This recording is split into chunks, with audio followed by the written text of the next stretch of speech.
नमस्कार दोस्तों, मैं अंकुर उपाध्याय स्वागत करता हूं आप सभी का आपके अपने YouTube channel share market analysis में। दोस्तों, शेयर बाजार को ना कैपिटल मार्केट कहा जाता है, कैपिटल मार्केट भी कहा जाता है।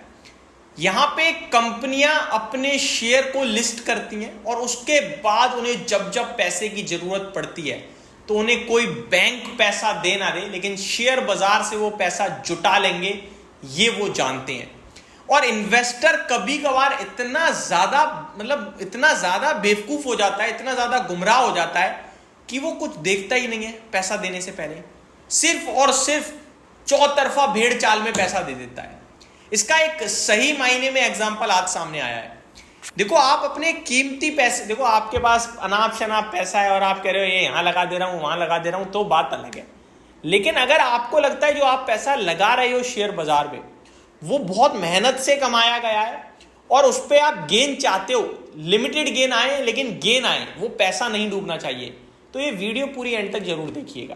क्योंकि लोग सिर्फ और सिर्फ भेड़ चाल चल रहे हैं, जो सब कर रहे हैं वही हम कर रहे हैं। अगर शेयर का प्राइस भाग रहा है तो हम भी पैसा लगाएंगे कि कंपनी अच्छी है, ऐसा नहीं होता है। ये स्टॉक मार्केट है भाई साहब।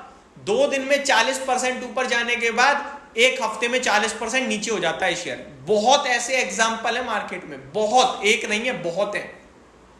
कितने तो ऐसे हैं जिनका भाव आज तक कभी वापस ही नहीं आया। तो आप अपने पैसे को सोच समझ कर लगाइए। अब मैं ये सारी चीजें क्यों बता रहा हूं दोस्तों, मार्केट में ना एसएमई आईपीओ है। एसएमई यानी कि स्मॉल मीडियम एंटरप्राइज कंपनी जो होती है वो भी पैसा जुटाती हैं।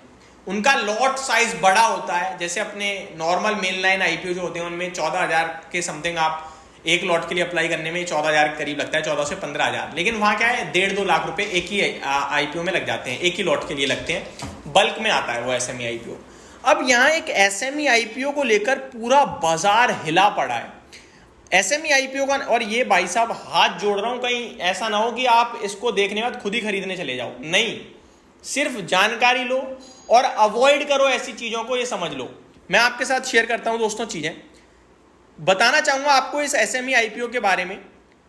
इस एसएमई आईपीओ का जो नाम है वो है रिसोर्सफुल ऑटोमोबाइल। इसका जो आईपीओ है वो बंद हो चुका है। इस कंपनी ने आईपीओ के चलते 12 करोड़ रुपए जुटाने थे कि 12 करोड़ रुपए हम आईपीओ से जुटाएंगे। आपको पता है इन्वेस्टर्स ने कितना पैसा दिया है इसे, आप सोच भी नहीं पाओगे। इन सबसे पहले सबसे बड़ी बात तो यह है कि पैसा दे क्यों रहे हैं इन्वेस्टर्स, ये सोचना बहुत जरूरी है। मैं आपको इंटरेस्टिंग चीजें बताऊंगा। पहले आप ये समझिए, 22 अगस्त को खुला था इसका आईपीओ, रिसोर्सफुल ऑटोमोबाइल का आईपीओ।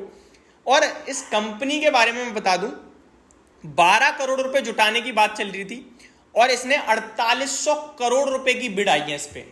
यानी केवल 12 करोड़ रुपए कंपनी ने इशू में मांगे और कंपनी के पास बिड पहुंची 4800 करोड़ रुपीस की, 4800 करोड़ रुपए की। तो बड़े लेवल पे बिड पहुंची है, बड़े लेवल पे पैसा गया है कंपनी के पास। हालांकि अलॉटमेंट तो 12 करोड़ का ही मिलेगा, बाकी सब रिफंड हो जाएगा। लेकिन ये 12 करोड़ रुपए जो कंपनी को दे रहे हैं वो क्यों दे रहे हैं? 4800 करोड़ दे दिए, वो तो मेरे लिए तो हिला देने वाली बात है। ये 12 करोड़ वाले भी क्यों दे रहे हैं, ये सवाल है। अब क्यों मैं ऐसा कह रहा हूं समझिए। इस कंपनी के दिल्ली में केवल 2 शोरूम है, 2 डीलरशिप हैं और अक्रॉस इंडिया भी 2 ही हैं। दिल्ली में यानी केवल और केवल एक ऐसी कंपनी जिसके 2 डीलरशिप हैं दिल्ली में, सिर्फ 8 कर्मचारी हैं। मतलब यार, ये तो कोई एक नॉर्मल व्यक्ति जाएगा अपनी फार्म खोलेगा ना, उसमें भी कर देगा। केवल 8 कर्मचारी हैं, 2 डीलरशिप हैं दिल्ली में, और उसने 12 करोड़ रुपए का मार्केट में इशू आईपीओ लेके आ गया कि 12 करोड़ रुपए हमें चाहिए। और उसे 12 करोड़ के सामने 4800 करोड़ रुपए इन्वेस्टर्स ने दिए हैं। अब आप मेरे को बताओ कि इन्वेस्टर किस लेवल पे पागल हो गया है। वो ये सोच रहा है इनमें पैसा ही पैसा है। यार नहीं होता भाई। आप ये देखो, 8 कर्मचारी वाली कंपनी को आप पैसा दे रहे हो, किस बेस पे, कुछ नहीं पता। अब यही आईपीओ अगर डबल हो गया ना लिस्टिंग पे, लोग मेरी वीडियो में कमेंट करेंगे। मेरा तो सिंपल सा फंडा है, कंपनी को देख रहा हूं मैं, कंपनी में मेरे को तो नो डाउट आगे चलकर हो सकता है, तो जब बाजार में आ जाएगा तब देख लेंगे, ले लेंगे ना। लेकिन अभी क्या ऐसी जरूरत है जो इतना सब कुछ हो रहा है। अब आप सुनिए डेटा, 419 गुना सब्सक्राइब किया है रिटेल, टोटल सब्सक्रिप्शन जो है वो 419 गुना हुआ है और रिटेल ने 500 गुना किया है। एग्जैक्टली 496 टाइम्स का सब्सक्रिप्शन रिटेल ने किया है। पूरा फ्रेश इशू 10.24 लाख शेयर जारी होंगे। पूरे इशू में 12 करोड़ के 10.25 लाख शेयर जारी होंगे। 117 रुपए का इशू प्राइस है और 1200 का लॉट साइज है, तो मैं इसको इंटू कर देता हूँ। 117 इंटू 1200 यानी कि एक लॉट के लिए लोगों ने इसे 1,40,400 रुपये दिए हैं। एक ही लॉट में आप अप्लाई कर सकते हो, अदरवाइज आप HNI कैटेगरी में चले जाते हो। आपको मैं बता दूं 2 लाख से कम के IPO में आप पैसा लगा रहे हो तो आप रिटेल कैटेगरी में रहते हो। अब कंपनी ये 12 करोड़ से क्या करेगी समझिए, कर्ज भुगतान करेगी और नया शोरूम खोलने का और वर्किंग कैपिटल के लिए चाहिए। एक नया शोरूम खोलेगी यानी कि 2 शोरूम अभी हैं, 3 हो जाएंगे टोटल। उसके हिसाब से भी 12 करोड़ रुपए का IPO, 4800 की बिड पहुंच रही है। हवा बनी हुई है शेयर बाजार में, हवा। तो कृपया करके सावधान रहें, अपने पैसे को लगाने से पहले डबल चेक करें, यही कहना चाहूँगा। Thank you so much for watching this video. Have a great day guys.